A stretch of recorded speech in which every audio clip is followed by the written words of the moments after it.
everybody. It's nice to be here again with you, and to talk and to have Jean-Michel with us. And for me, it's very nice to come to this trio because um, in the Gaveau, I would say it's my favorite moment of the Gaveau. Um, just as I would say that in the Beethoven, my favorite moment is really what we'll hear next week in the finale, the Gott, oh Gott, in welch ein Augenblick, and it goes on to say, God, you try us, but you do not forsake us.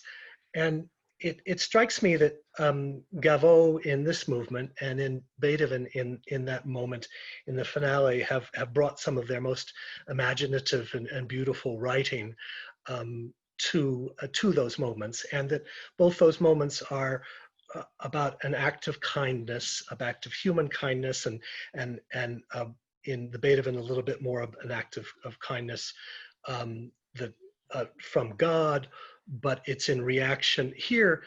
It's in reaction to um, Rocco, the jailer, um, Florestan asking Rocco for a drop of something to drink, and Rocco saying, I don't have, or I don't have water, but here's the last wine I have in my flask. And then, of course, over the course of the aria, about then Leonore offering a piece of bread and to Florestan, and those, of course, have religious associations. In the finale of the Beethoven, the moment is, of course, when um, Florestan's chains are unlocked, and which precipitates that wonderful moment of Beethoven's in the blinking of an eye, we feel this mercy. They're really both about acts of mercy, and I I was struck that insofar as both Gaveau and Beethoven have brought have created such incredible musical moments around a similar idea. And insofar as they may think then that the operas were really about that idea of mercy, I was struck that they chose to do it in different places, even though they have the same libretto. And um, I'm struck by the fact that I'm moved more, as much as I love this movement of the Beethoven, I'm moved more by the Gaveau. And I'm wondering, and I tried to think about why in preparing um, for this session. And I think it's interesting. They both when when we first hear Florestan singing this wonderful line over an undulating accompaniment when he receives this drink of water from Rocco, and both pieces are very similar at that point. But that undulating accompaniment of eighth notes in the Beethoven just keeps going. And whether it's then quarters or whatever, the Beethoven never stops. It has this continuous flow. Whereas the Gaveau, each character in his or her own thoughts has a very different kind of music. And so the thoughts are, of course, the first thought of Florestan is that he's thankful to them for this act of kindness. A little later, he's also wondering whether he might win them over. So there's some element of hope for him. On the other hand, Rocco, his sentiment is, I might as well be merciful because this man is going to die soon. And then Leonore is, of course, especially in the Gaveau, trembling. In the Beethoven, perhaps hopeful that she will be able to free him. More hopeful than the Gaveau. We're more, I think, struck by the trembling aspect in the Gaveau. And whereas the music sort of flows one into the other without noticing it in the Beethoven, those very different thoughts being set to different musics. In the Gaveau, we have that wonderful line of Florestan, and then we have this really kind of harsh line of Rocco, where it's homorhythmic, that is, everybody moves in the same direction. It's got a half step, and it ends with that horn, kind of harsh horn long note.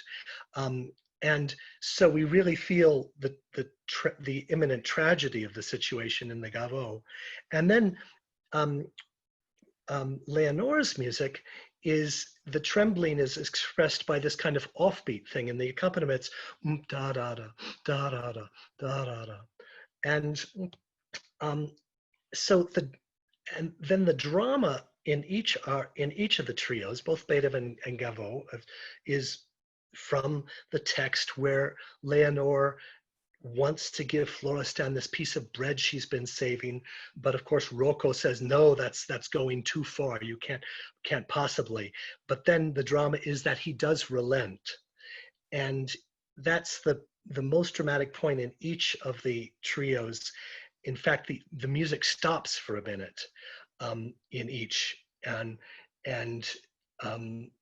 then she's able to go and give him this, give Florestan this piece of bread. And in the and then in the gavotte, there's a line which is not in Beethoven, and Roch says, but that would be disobeying orders. And he has this kind of dramatic line that goes down, this augmented line, something like that. And then just before he says, eh bien, okay. And then there's nothing. We hear nothing for a second. And then Leonore goes to Florestan, hands him this piece of bread, and there's the most tender music with that kind of offbeat figure,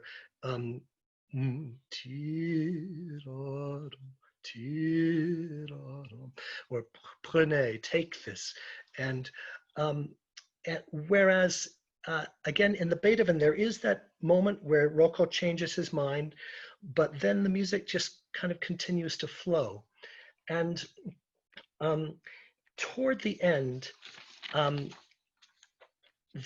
each piece ends very differently too. I would say that the Beethoven ends on a kind of hopeful note, whereas the gavotte returns to that line of Rocco's, that this man is going to die, and so we might as well be merciful. And so I was just so struck that, you know, Gavotte could in a sense move me more than Beethoven, even as the petit maître, the lesser genius of the two. But then I was struck by the fact that in the overarching structure of his opera, this is where he wants to make his point, and Beethoven just chooses to make that kind of special point at a later. And Jean-Michel had some very interesting ideas as to why with regard to the rest of the structure of the piece, but he may also have lots of other things that he'd like to say about having sung these wonderful role in each piece. And I just remind you that the composer Gavotte was Florestan, and so he gave Florestan some of his most inspired music. And so, Jean-Michel, over to you. What would you like to talk about and your experience of this? Well, I mean, I think the big I think you were right about the fact that the peak of the tension of the Gavotte version of Leonore truly appears in this number, in the trio. And one of the ideas for me is that the opera is much more condensed. There's a bigger synthesis of the argument. And also I would say that it's a question of what is one of the core value of the opera, of the libretto. In the Leonore, in the Gavotte version, I think we are more talking about the duty, our personal duty in face of humanity. It's much more on those ideas of philosophy of humanism. And in the Beethoven, much more about our core value in front of our faith. It's much more in a grander scheme of things. So the act of the bread of Rocco having second thoughts about the human condition thing is more important in itself in the trio than it is in the Beethoven. Because Yes, the yes, Beethoven, it's right. It's Rocco who really the change for Rocco is bigger right here, and we see that human. Yeah, yeah, that yeah. It's I and we and later, as you mentioned, and as we've said before, I think there's more reference to justice in the Gaveau. yes. And when we wrap it up next week, we'll see that as opposed to references to God or the noble Leonore. Also, it's the only time in the opera where Florestan can have some tenderness, a real small connection with Leonore, because um, in the Beethoven version we have the duet, but before the duet there's more tenderness in the recit of the duet, uh, which doesn't really happen in the Gaveau version. So this little connection with Leonore Oh, right. is a bit different. So I think it adds to the heartfelt moment of the French version.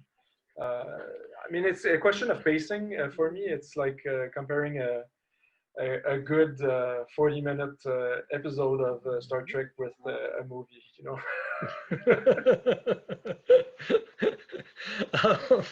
Well, the yeah, from the sublime to the whatever. The Yeah. huh, the and I when you talk about the tender moment between you and Leonore, it's of course so fascinating of how to act this, because this is of course during this trio Leonore now knows it's him.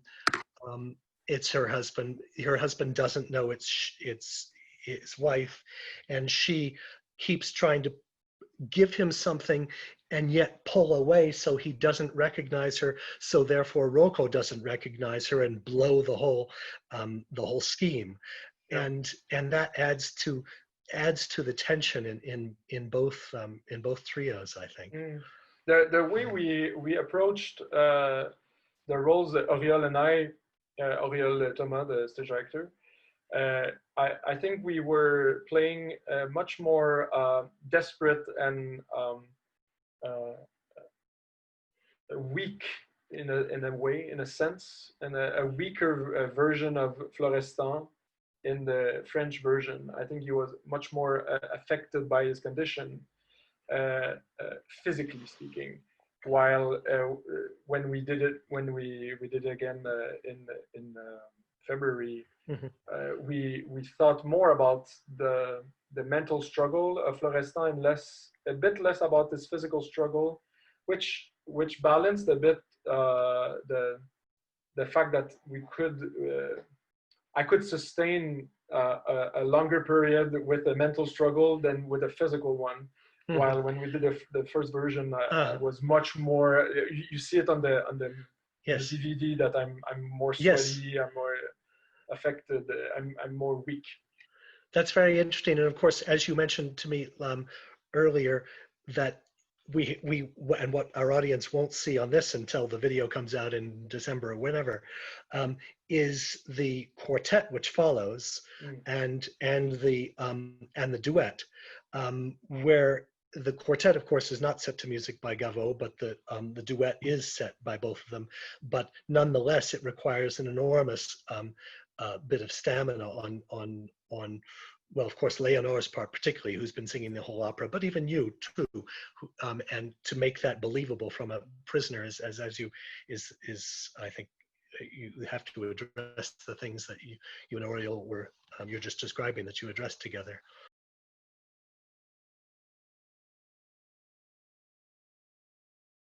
Writing of the Gaveau is, as we said, as I just said, with his physical weakness that we played. I think it entered more with the tone of my voice. I mean, I think the music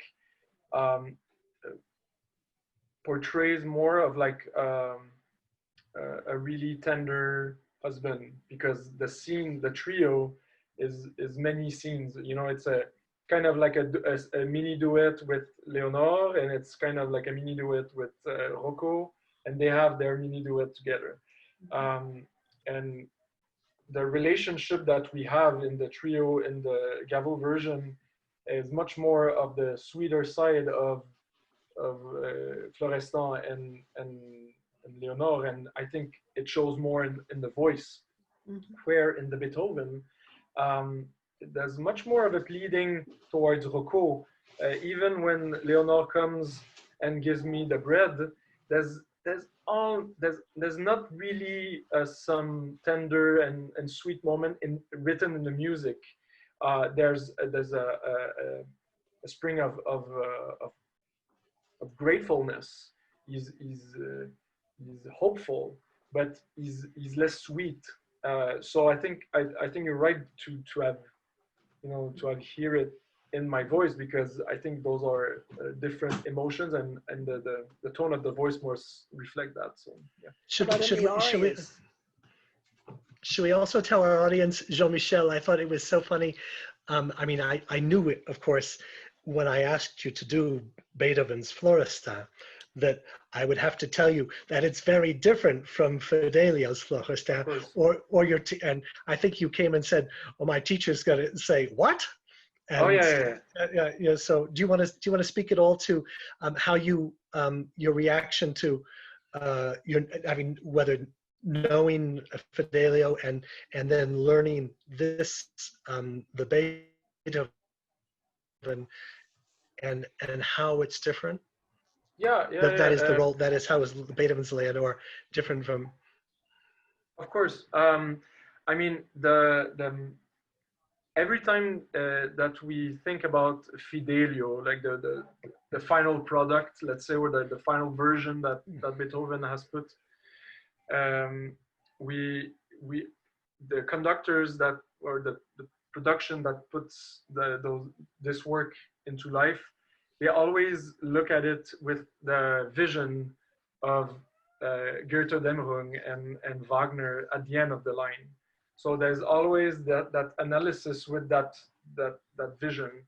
And of course, that was exactly the opposite of the project that Opéra Lafayette and Ryan wanted to put together, because we wanted to, instead of looking forward in the future, we wanted to look back in the past and link the Gaveau and the Beethoven together.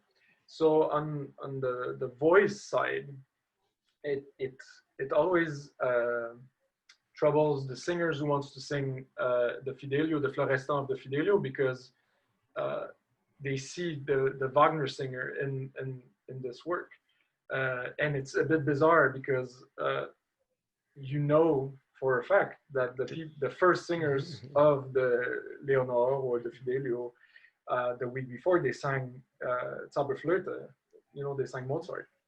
And Goethe Dämmerung and Parsifal and Tristan, they didn't exist yet. So as the technique. Yeah. So yeah.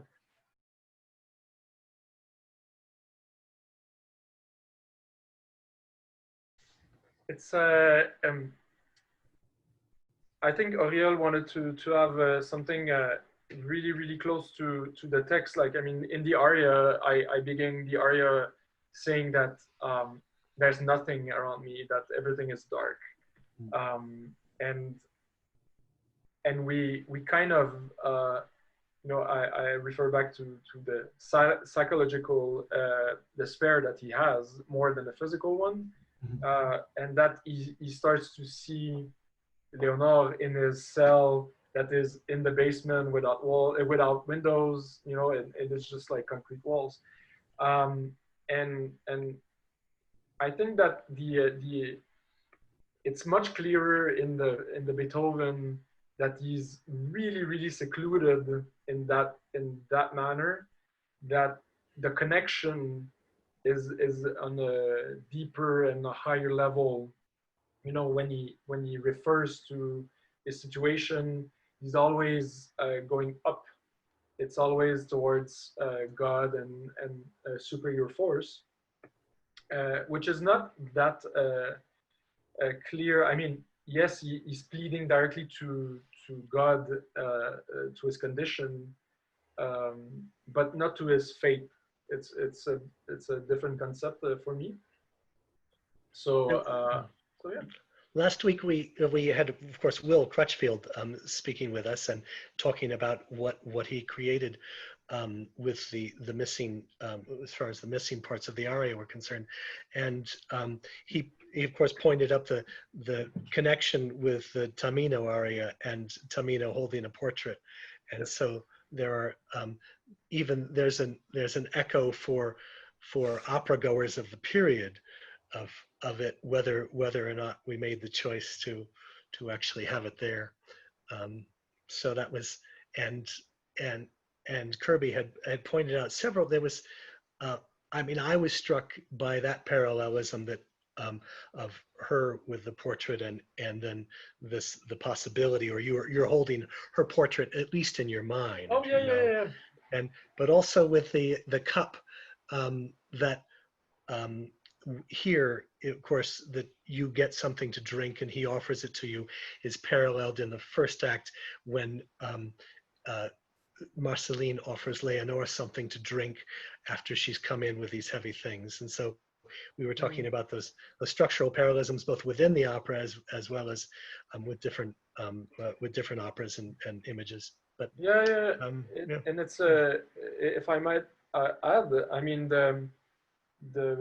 the parallelism with the Act 1 and Act 2 is really well done. I think in the Beethoven, the way that we really put this. Well, I mean, in both operas they're great, but I mean it's really this question about like the scale of the struggle.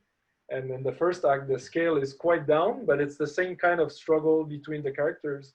And in the second act, the scale is just way bigger, and like the stakes are super high because I might die. It's really made in the same sense. Just expanded.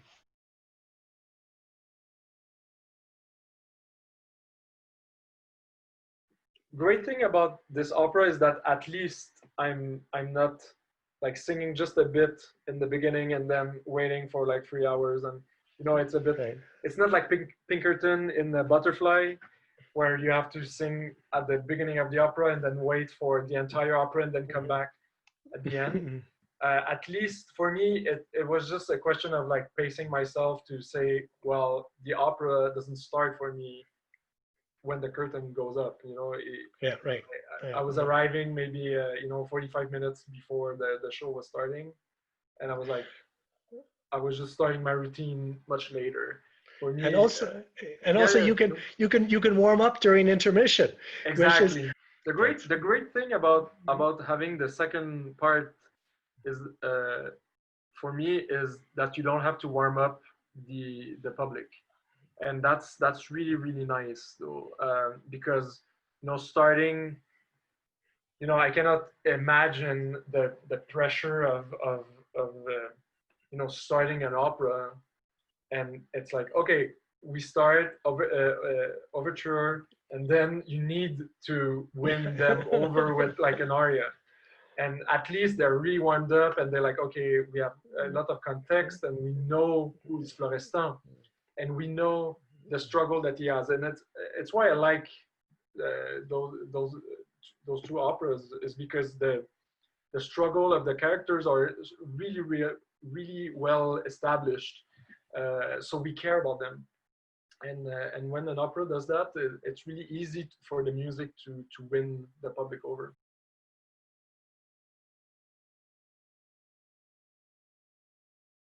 It comes back to the idea of the different relationship in the trio. The trio is actually sometimes a soliloquy with a duet, and sometimes a duet with Florestan and Leonore, and I think in that case, when my voice sits high in the tessitura against those two, it's because I think my vision of the things was that he starts to win them over, and they are beginning to be more reflexive, and I'm more demonstrative.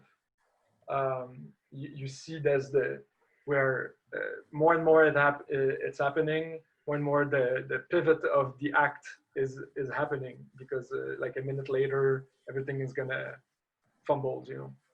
And you lead in the end. You lead the coda, and in ways I think that you don't in the Gaveau. Exactly. Yeah. Mm-hmm.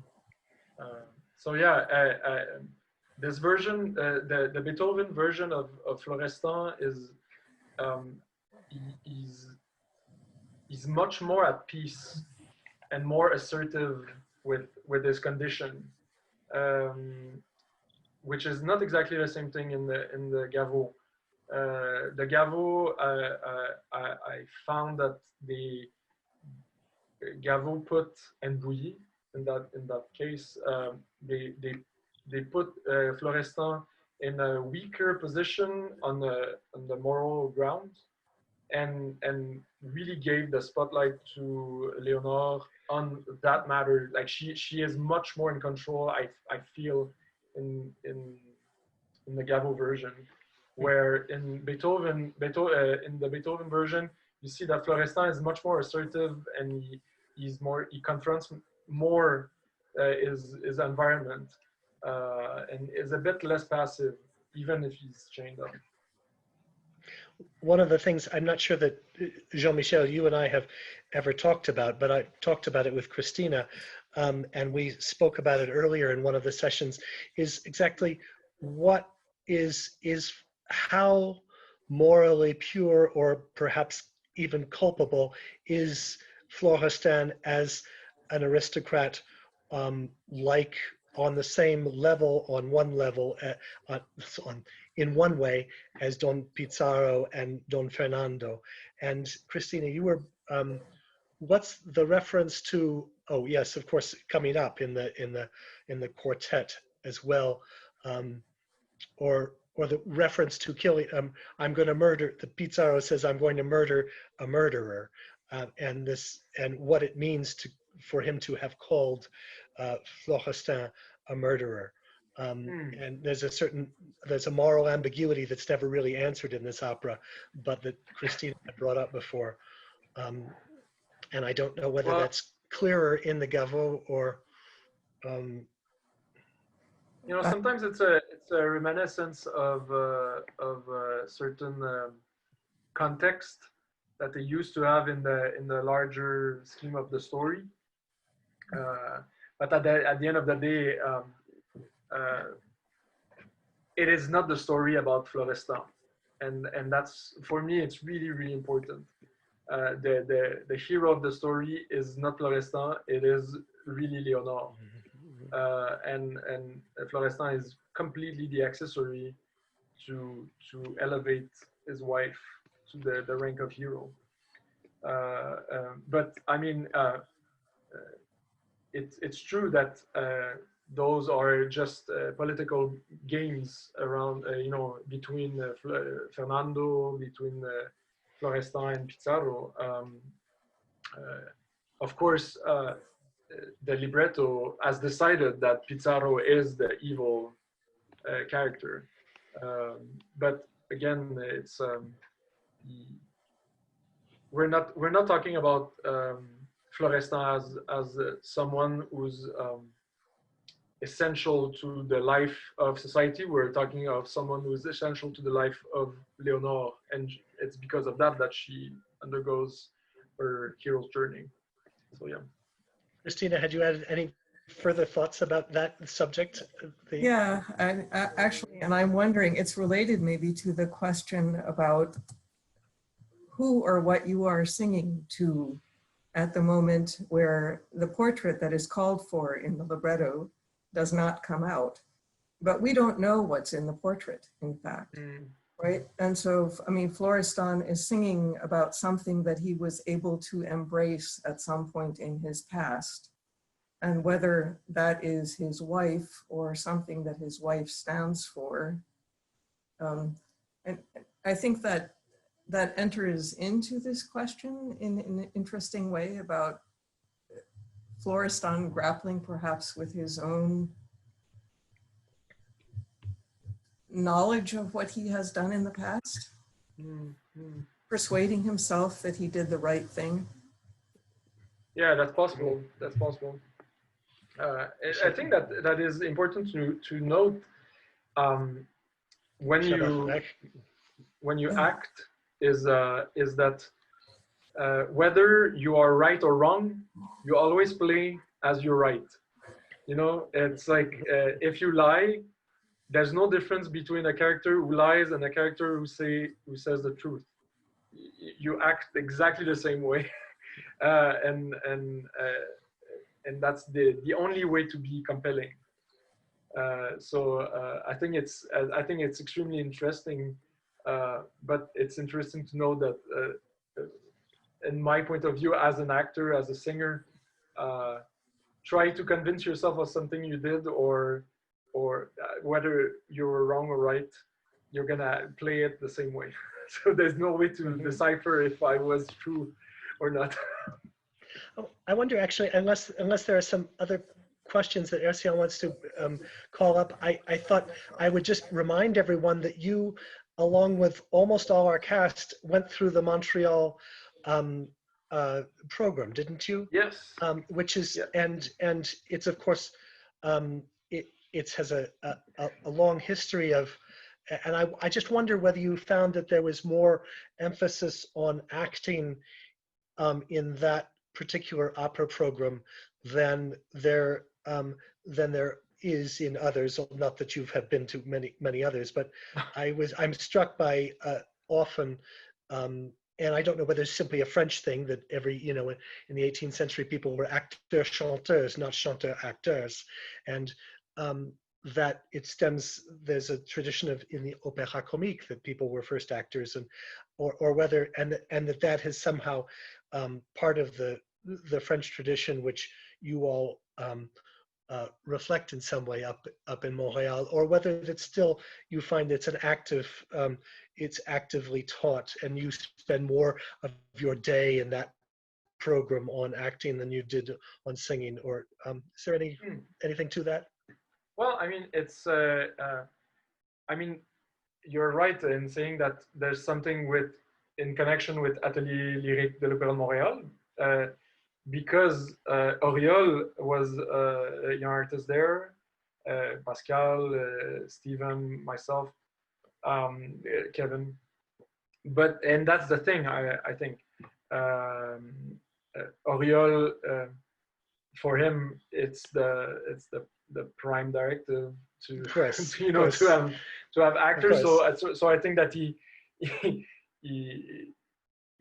point out the singers that he thought were good actors in the first place. But it is now something that we ask more and more and more and more about opera singers, is to be good actors. And now that we're on camera all the time instead of in the live hall, it's a who knows where it will go. Even more important. Yeah. Mm-hmm. Yeah. No. It's But at the end of the day, it's the opera is a medium of communication. So whether you choose to communicate with your voice or with your acting, I think it always it's weaving together always to make people feel emotion that you want them to feel. And as far as this week, thank you so much, Jean-Michel, for joining us, and thank you all.